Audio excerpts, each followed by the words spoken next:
नमस्कार, मैं बिट्टू जायसवाल स्वागत करता हूं आपके चैनल कैटलिस्ट एजुकेशनल कैंपस में। दोस्तों, हम लोग एनसीईआरटी बुक का यानी बायोलॉजी का 12th का क्वेश्चन आंसर देख रहे हैं, जिसमें से कल हम लोग क्वेश्चन नंबर 1 देख चुके थे। आज जो है हम लोग क्वेश्चन नंबर 2 से कैरी करेंगे। देखते हैं कितना आगे तक हम लोग कर पाते हैं। कोशिश करेंगे कम से कम 5 तक क्वेश्चन कर पाएँ। और कल का वीडियो अगर क्वेश्चन नंबर 1 नहीं देखे हैं, अगर उसमें कोई डाउट है तो जाकर देख सकते हैं, प्लेलिस्ट में बना हुआ है वो। तो 2 नंबर क्वेश्चन है कि draw a level diagram of the male reproductive system. Male reproductive system का यहाँ पे डायग्राम बनाना है, लेकिन जनरली क्वेश्चन ये नहीं पूछता है। ठीक है, इसके जो जितना भी पार्ट है उसका फंक्शन याद रखिएगा आप लोग, क्योंकि ये अगर 2 मार्क्स में पूछता है तो यहाँ पे फंक्शन भी यहाँ पे 2 मार्क्स में तो सिर्फ पिक्चर पूछता है, 5 मार्क्स में पूछ दिया तो उसका फंक्शन भी पूछ लेता है। ठीक है, तो यहाँ पे पिक्चर के यहाँ पे ध्यान रखिएगा सब कुछ। तो अगर पिक्चर अगर आप लोग किताब में है तो ठीक है, नहीं तो यहाँ से स्क्रीनशॉट ले लीजिए। ठीक है, यहाँ पर दे देते हैं आप लोग को। तो यहाँ पे देख लेते हैं कौन कौन सा पार्ट सब मेन सब है। तो यहाँ पे सबसे ऊपर जो होता है वो होता है यूरिनरी ब्लैडर। यहाँ पे आप लोग को बताए हुए थे, यहाँ पे पीला कलर करके बताए हुए थे क्लास में कि यहाँ पे होता है सेमिनल वेसिकल। यहाँ पे एक पाइप गया है, उसको कहते हैं वास्ट डिफरेंस। और यहाँ पे 2 ग्लैंड पाया जाता है। तो पूछेगा कि ह्यूमन टेस्टिस में मतलब ह्यूमन रिप्रोडक्टिव सिस्टम में मेल रिप्रोडक्टिव सिस्टम में कौन सा ग्लैंड पाया जाता है। तो 2 याद रखिएगा, प्रोस्टेट ग्लैंड और बल्बो यूरेथ्रल ग्लैंड। ठीक है, यहाँ पे जो लाइन गया है इसको कहते हैं यूरेथ्रा। ये हो गया आपका पेनिस। उसके यहाँ पे जहाँ पे क्या कहा जाता है स्पर्म का निर्माण होता है उसको कहा जाता है टेस्टिस। और उसके ठीक बाहर होता है एपिडिडाइमिस। और यहाँ पे हो गया पेनिस के बाह्य भाग को कहा जाता है फोर स्किन। और सबसे यहाँ पे जो भाग है इसको कहा जाता है ग्लांस पेनिस। और यहाँ पे एक जो लाइन देख रहे हैं यहाँ पे है यूरेटर। ठीक है, तो इसका पिक्चर को आप लोग क्या कहता है बैक जाके इसका स्क्रीनशॉट ले लीजिए या किताब से बना लीजिएगा आप लोग। ठीक है, इंग्लिश मीडियम वाला देख रहे हैं, हिंदी मीडियम वाला हम लोग क्वेश्चन नंबर 2 देख चुके हैं। चलिए क्वेश्चन नंबर 3 देखते हैं। क्वेश्चन नंबर 3 जो है वह है कि draw a level diagram of female reproductive system. Female reproductive system का यहाँ पे पिक्चर बनाना है। बार बार कह रहा हूँ कि इसका एक्सप्लेनेशन भी याद रखिएगा, सभी पार्ट का फंक्शन याद रखिएगा। ठीक है, लेकिन यहाँ पे पूछा है क्या चीज़, सिर्फ यहाँ पे डायग्राम बनाना है। तो देखिए देख लेते हैं यहाँ पे फिर से। स्क्रीनशॉट लेना चाहें तो आप लोग स्क्रीनशॉट इसका ले सकते हैं। तो सबसे ऊपर वाला जो होता है इसको कहा जाता है यूटेराइन।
नेक्स्ट क्वेश्चन यही है कि describe 2 main function of each testis and ovary, यानी ओवरी और टेस्टिस का 2 फंक्शन बताना है।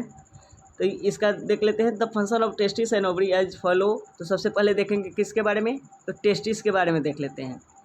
तो टेस्टिस का जो पहला है जो इसका फंक्शन है वह है कि testis maintain the gonadotropin. Gonadotropin कहने का मतलब है FSH and LH secreted by the pituitary gland. यानी FSH या LH किसके द्वारा सीक्रेट होता है, तो पिट्यूटरी ग्लैंड के द्वारा। और फॉलिकल स्टिमुलेटिंग हार्मोन यानी FSH stimulates the development of sperm. यानी इसका FSH और LH का भी हम लोग फंक्शन देख रहे हैं साथ साथ। Stimulate the development of sperm while luteinizing hormone LH control the synthesis of testosterone by leading cell. Okay, और सेकेंड फंक्शन की बात करें तो सेकेंड फंक्शन है इसका testosterone affects primary and secondary sexual characteristic. Testosterone क्या अफेक्ट करता है, तो primary and secondary sexual characteristic को एक तरह से अफेक्ट करता है। वहीं ओवरीज का काम देखें तो ओवरीज का जो फंक्शन है वह है the main function of ovaries is to produce female sex hormone like estrogen and progesterone, और ovaries also produce other hormones like inhibin and relaxin. When the inhibin secrets and when the relaxin secrets, you know better. जैसे आप लोगों को class में बताया है कि inhibin का काम क्या है और रिलैक्सिन का काम क्या है। और वही सेकेंड फंक्शन देखिए, the function of ovaries is release to X. X की जगह पर यहाँ पे ओवम कर लीजिएगा, वो बेटर रहेगा, ठीक है, क्योंकि एक्स कहे उससे बेटर रहेगा कि ओवम कहे, ठीक है। Ovaries is also secret ovum into the urethra during the period of ovulation. आप लोगों को मालूम है कि ओवुलेशन जब होता है उस समय क्या रिलीज होता है, ओवम रिलीज होता है। नेक्स्ट क्वेश्चन देखिए, तो नेक्स्ट क्वेश्चन है describe the structure of seminiferous tubules. ये देखिए सेमनीफेरस ट्यूब्यूल्स के बारे में जब पूछेगा तो ये पूछेगा 5 मार्क्स के, 5 मार्क्स के पूछेगा, तो आप लोग इसके लिए मेंटली प्रिपेयर रहिए क्योंकि ये थोड़ा डिफिनेशन लंबा होगा। तो आंसर देखें तो within each testis lobe there are 1 to 3 highly coiled seminiferous tubules in which sperms are produced. Seminiferous tubule जो है 1 से 3 लेयर में क्वाइल रहता है, इसी के अंदर में किसका फॉर्मेशन होता है, स्पर्म का। The inner part of each seminiferous tubule is lined with 2 type of cell called male germ cell यानी स्पर्मेटोगोनिया एंड सर्टोली सेल। ये इसको दिया गया है फिगर 1 में। हम लोग 2 डायग्राम देखेंगे, 2 डायग्राम इसके नीचे देखेंगे। उसमें पहला डायग्राम किसके बारे में है, सर्टोली सेल के बारे में है। वहीं बात करें the male germ cell produce sperm as a result of meiosis while Sertoli cell provide nutrition to the germ cell. The outer region of the seminiferous tubules is called the interstitial space. It contains small blood vessels and interstitial cell और leading cell. ये दिया गया है figure number B में, ठीक है। और leading cell synthesize and secrete the testicular hormone called androgen. There are also some other cells here which are capable for performing defense function.